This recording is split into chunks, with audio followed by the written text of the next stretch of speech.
নমস্কার বন্ধুরা, অমৃত বাণী চ্যানেলে আপনাদের সকলকে স্বাগত। यदा यदा हि धर्मस्य ग्लानिर्भवति भारत अभ्युत्थानमधर्मस्य तदात्मानं सृजाम्यहम् परित्राणाय साधूनां विनाशाय च दुष्कृतां धर्म संस्थापनार्थाय संभवामि युगे युगे। যখনই ধর্মের হানি ঘটে, যখনই অধর্ম বৃদ্ধি পায়, তখনই সৎ পুরুষদের উদ্ধার হেতু, অধর্মীদের বিনাশ হেতু আর ধর্মের পুনঃস্থাপনা হেতু আমি জন্মগ্রহণ করি। এ প্রত্যেক যুগে হয়ে আসছে আর আগামীতেও এই রূপই হবে। শ্রীকৃষ্ণের মুখ নিঃসৃত বাণী কুরুক্ষেত্রের যুদ্ধক্ষেত্রে প্রতিধ্বনিত হয়েছিল অর্জুনকে উদ্দেশ্য করে। অর্থাৎ শ্রীকৃষ্ণ এসেছিলেন ধর্মকে পুনঃপ্রতিষ্ঠা করার জন্য, রামও এসেছিলেন একই উদ্দেশ্যে। আবার বিষ্ণুর বাকি 8 অবতারও এসেছিলেন একই লক্ষ্য নিয়ে। সেখানে রাম সহ সবাইকে অবতার বলা হলেও শ্রীকৃষ্ণকে স্বয়ং ভগবান রূপে ব্যাখ্যা করা হয় কেন? আমরা এই ভিডিওতে সেই সম্বন্ধে জানার চেষ্টা করব। বন্ধুরা, আপনাদের কাছে অনুরোধ, যদি ভিডিওটি ভালো লেগে থাকে অবশ্যই লাইক শেয়ার করবেন এবং চ্যানেলে নতুন হলে সাবস্ক্রাইব করতে ভুলবেন না।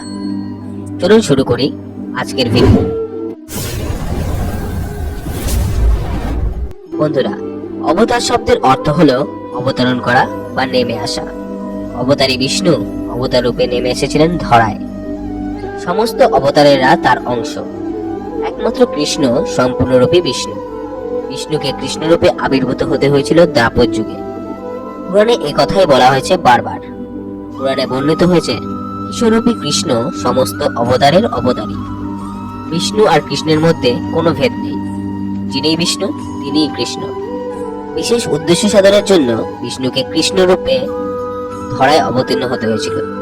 বিষ্ণু নর ও নারায়ণ রূপে বিভাজিত হয়েছিলেন। তারপর কৃষ্ণ ও অর্জুন রূপে তাদের কর্ম দ্বাপর যুগে।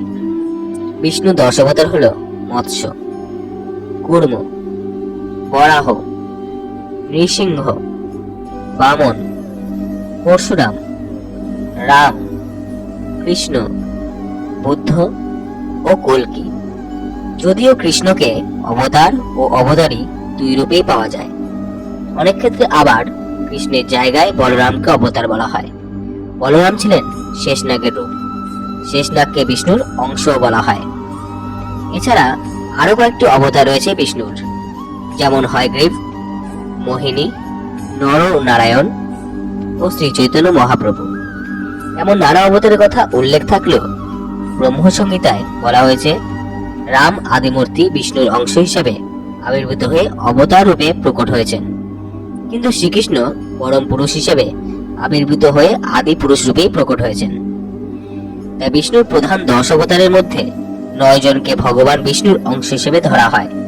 তারা কেউই স্বয়ং ভগবান বিষ্ণু নন, তারা সবাই ভগবান বিষ্ণুর অংশ।